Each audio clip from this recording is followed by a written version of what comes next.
See, if you want to use the same argument that Christians, this is the worst place for a Christian in the world, and that Christians are persecuted, if you plead the issue, and let's talk about the Muslims.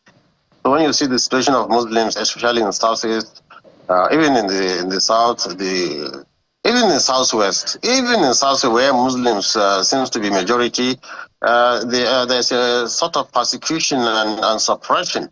So you see, and even in the North, when you see a lot of Muslims killed in their house and homes by these bandits, you can say then is the worst place for a person to be a Muslim in Nigeria. The same thing. It's a mirror image. But the issue is not that. The issue is that we have a clash that has gone bad. Well, how can we, as Nigerians, come together and cure it? We foreigners cannot cure our problem. They cannot even understand what is happening. You know, so when people see this conflict and make it a religious conflict, we just laugh because they lack the intelligence and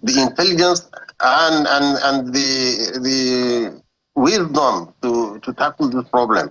You see what happened in Benue, Plateau State, or in southern Kaduna, or whatever thing. Yes, it's the same thing that is happening in Katsina, the same thing happening in Zamfara. The only difference is that here, the divide is between two different ethnic groups, but there is between herders and those who are sedentary. I won't say even Fulani Hausa, because you hardly see a Hausa man without a Fulani blood, or a Fulani without a Hausa blood.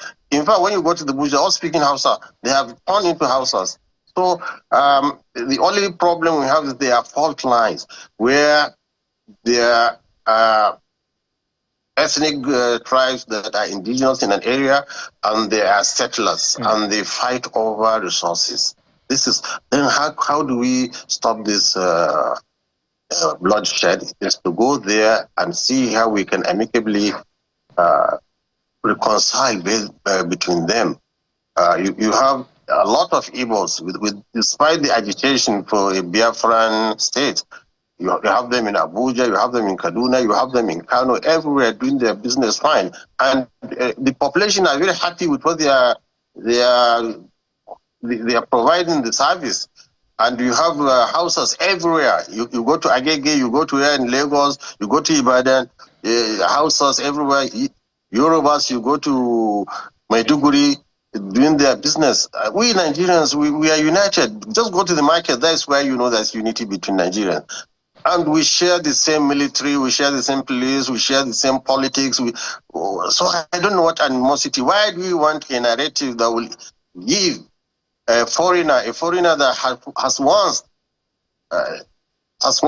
colonized us, in a sense, because all their origin is from one place, we know it. They went to America, colonized it, and Australia and other areas.